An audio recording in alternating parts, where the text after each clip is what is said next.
വളരെ സാധാരണക്കാരായ കുട്ടികളെ കണ്ടെത്തി നല്ല ട്രെയിനിങ് കൊടുത്ത് അവർക്ക് ജോലി കൊടുക്കുന്നൊരു മാതൃകയാണ്.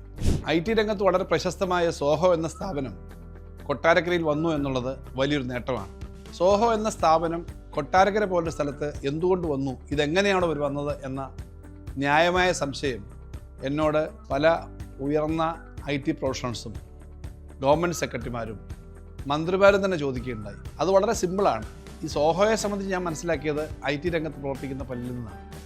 സോഹോയുടെ പ്രത്യേകത വളരെ സാധാരണക്കാരായ കുട്ടികളെ +2 തലത്തിൽ കഴിഞ്ഞ് തന്നെ കണ്ടെത്തി വളരെ നല്ല ട്രെയിനിങ് കൊടുത്ത് അവർക്ക് ജോലി കൊടുക്കുന്നൊരു മാതൃകയാണ്. ഇപ്പോൾ തെങ്കാശി എന്ന ചെറുപട്ടണത്തിൽ അവിടുത്തെ അതിനോട് ചേർന്നൊരു ഗ്രാമത്തിലാണ് സോഹോയുടെ ഒരു പ്രധാനപ്പെട്ട ക്യാമ്പസ്. ഞാൻ ഈ കാര്യം മനസ്സിലാക്കി അതിനു മുമ്പ് 3-4 തവണ ഇതിൻ്റെ സ്ഥാപകരിൽ പ്രമുഖനായ ശ്രീ ശ്രീധർ വെമ്പുമായിട്ട് സംസാരിച്ചിരുന്നു. ബഹുമാനപ്പെട്ട മുഖ്യമന്ത്രിയെ കാണാൻ ഉൾപ്പെടെ അദ്ദേഹം വരികയും ഞങ്ങൾ സംസാരിക്കുകയും ചെയ്തു. അപ്പോൾ ഒരു ദിവസം പൂർണ്ണമായും തെങ്കാശി ക്യാമ്പസിൽ പോകാൻ തീരുമാനിച്ചു. രാവിലെ മുതൽ വൈകിട്ട് വരെ തെങ്കാശി ക്യാമ്പസിൽ പോയി. അപ്പോൾ അവിടെ ഈ കുട്ടികൾ ജോലി ചെയ്യുന്ന കുട്ടികൾ, നല്ല ശമ്പളം മേടിച്ച് ജോലി ചെയ്യുന്ന കുട്ടികളെയും പഠിച്ചുകൊണ്ടിരിക്കുന്നവരും പരിശീലിച്ചുകൊണ്ടിരിക്കുന്നതിനെ കണ്ടപ്പോൾ എനിക്ക് അത്ഭുതം തോന്നി. ആ പ്രദേശത്തെ വളരെ പാവപ്പെട്ട കുടുംബങ്ങളിലെ, തൊഴിലാളി കുടുംബങ്ങളിലെ കുട്ടികളാണത്. അപ്പോൾ ഈ തൊഴിലാളി കുടുംബങ്ങളിലെ ഏറ്റവും സാധാരണക്കാർ, അതിനകത്ത് നല്ലൊരു ഭാഗം വളരെ സാമൂഹ്യമായി പിന്നോക്കം നിൽക്കുന്ന ദളിത് വിഭാഗത്തിലെ കുട്ടികളിൽ നിന്ന് ഉൾപ്പെടെയുള്ളവരുണ്ട്. അത്തരം കുടുംബങ്ങളിൽ നിന്നുള്ളവരെ എങ്ങനെ പരിശീലിപ്പിച്ച് എടുക്കാൻ പറ്റുമെന്നുള്ളതിൻ്റെ ഒരു പരീക്ഷണമാണ് അവിടെ. ആ സ്ഥാപനത്തിലെ ശ്രീ ശ്രീധർ വെമ്പു ഉൾപ്പെടെ എല്ലാവരും പറഞ്ഞു, ഇവർ നല്ലതുപോലെ പഠിക്കാൻ കഴിവുള്ളവരാണ്, അവരെ പരിശീലിപ്പിച്ചാൽ അവർ അവിടെ പഠിക്കും. അതോടൊപ്പം തന്നെ മറ്റൊരു കാര്യം, ഇത്തരം നഗരങ്ങളിൽ അവർക്ക് അട്രീഷൻ റേറ്റ് എന്ന് പറയുന്നത്, അവിടുന്ന് പിരിഞ്ഞു പോകുന്ന സ്ഥിതിയിൽ അവരെ തന്നെ വർക്ക് ചെയ്യാൻ പറ്റും. ഇവർക്ക് കൊടുക്കുന്ന ശമ്പളം ചെന്നൈ കിട്ടുന്ന അതേ ശമ്പളം തന്നെയാണ് അവിടുത്തെ കുട്ടികൾക്ക് കൊടുക്കുന്നത്. അപ്പോൾ ഇതൊരു നല്ല മോഡലാണെന്ന് തോന്നി. ഞാൻ പറഞ്ഞു, താങ്കളൊന്ന് കൊട്ടാരക്കര വരണം, എന്തായാലും നിങ്ങളെല്ലാം ഇവിടുന്ന് വിമാനം കയറാൻ പോകുന്നത് തിരുവനന്തപുരം എയർപോർട്ടിലാണ്. അപ്പോൾ തിരുവനന്തപുരം എയർപോർട്ടിൽ പോകുന്നതിന് ഏറ്റവും നല്ല റൂട്ടുകളിലൊന്ന് കൊട്ടാരക്കര വഴിയാണ്. എന്ന് മാത്രമല്ല ട്രെയിൻ സൗകര്യവും ധാരാളമുണ്ട്. കൊട്ടാരക്കര മെയിൻ ലൈനാണ് ഇപ്പോൾ ട്രെയിനിൻ്റെ. ചെന്നൈക്കുള്ള ട്രെയിൻ ലൈനുണ്ട്, നല്ല റോഡുണ്ട്. ഒരു മണിക്കൂർ 1.25 മണിക്കൂർ കൊണ്ട് കൊട്ടാരക്കര 1.5-1.5 മണിക്കൂറിനകത്ത് എയർപോർട്ടിലെത്താം. അതിൽ വരാൻ പറഞ്ഞു. അങ്ങനെ 3-4 പ്രാവശ്യം അദ്ദേഹം കൊട്ടാരക്കര വന്നു. ഇതൊക്കെ വളരെ വലിയ പ്രചരണമൊന്നും ഇല്ലാതെ അദ്ദേഹം അവിടുത്തെ സൗകര്യങ്ങളൊക്കെ നോക്കി. അദ്ദേഹത്തിൻ്റെ ടീമിലുള്ള കൊട്ടാരക്കരയിൽ തന്നെ വർക്ക് ചെയ്യാമെന്ന് പറഞ്ഞ നമ്മുടെ പ്രിയപ്പെട്ട 1-2 പ്രധാനപ്പെട്ട IT മേഖലയിലുണ്ട്. അതിനകത്ത് അവർ 2 പേരും, ശ്രീ ജയരാജ്, അദ്ദേഹം ആ മേഖലയിൽ പ്രമുഖനാണ്, അതുപോലെ മഹേഷ്, ഇങ്ങനെ കുറേ പേർ കൊട്ടാരക്കരയും ചെങ്ങന്നൂരും ഒക്കെ ഉള്ള ആളുകളുണ്ട്. അവരും കൂടി വർക്ക് ചെയ്യാൻ മുന്നേ അവിടെ സന്നദ്ധമായി. അങ്ങനെയാണ് ആദ്യത്തെ R&D സെൻറ്റർ തുടങ്ങുന്നത്. ബിസിനസ് നടത്തുന്നവരെന്ന നിലയിൽ സോഹോ വളരെ കൃത്യമായിട്ട് ഇത് നോക്കിയിട്ടേ ചെയ്യുള്ളൂ എന്ന് നമുക്കറിയാം.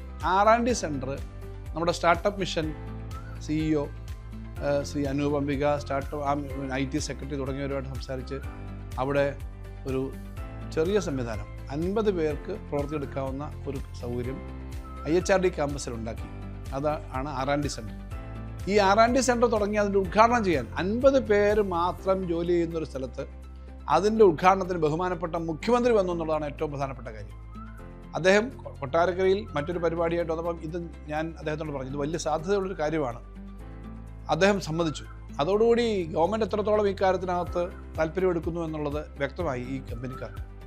സോഹോ എന്ന കമ്പനി അങ്ങനെ വരുന്നു എന്നുള്ളത് കേരളത്തിന് വലിയ നേട്ടമാണെന്ന് നമുക്കറിയാം.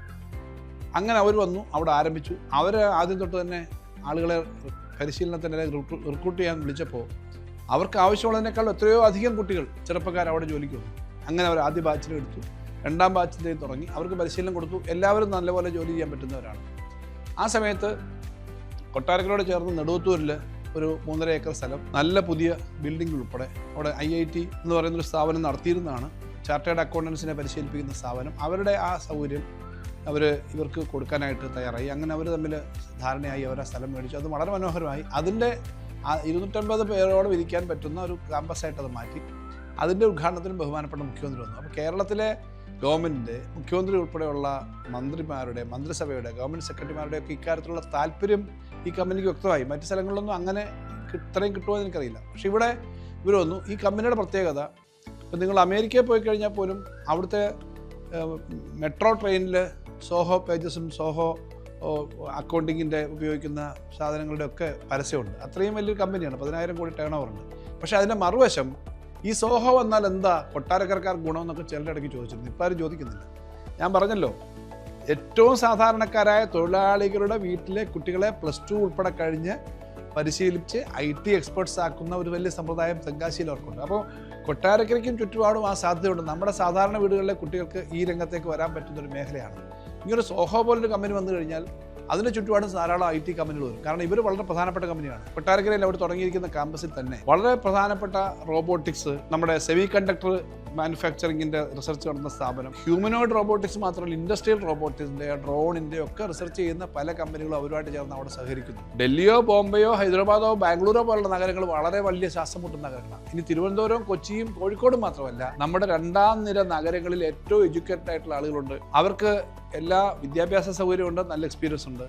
അവരുടെ വീടുകളിൽ തന്നെ അവർക്ക് ജോലി ചെയ്യാൻ പറ്റുന്നെങ്കിൽ, വീട്ടിൻ്റെ അടുത്താണെങ്കിൽ അതിൻ്റെ സൗകര്യമുണ്ട്.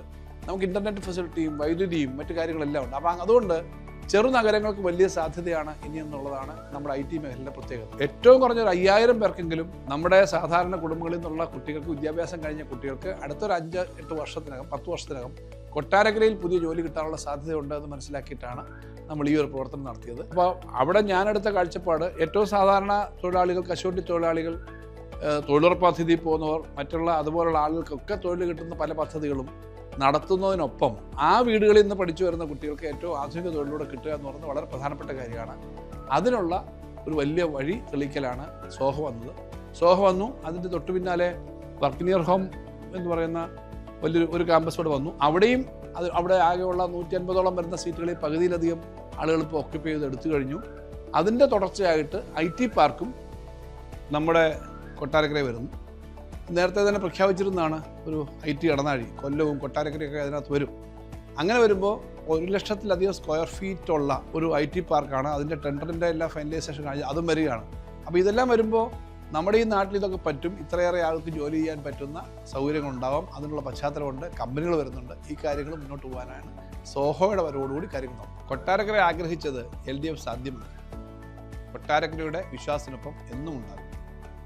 ബാലഗോപാലാണ്. വിശ്വസിക്കാം.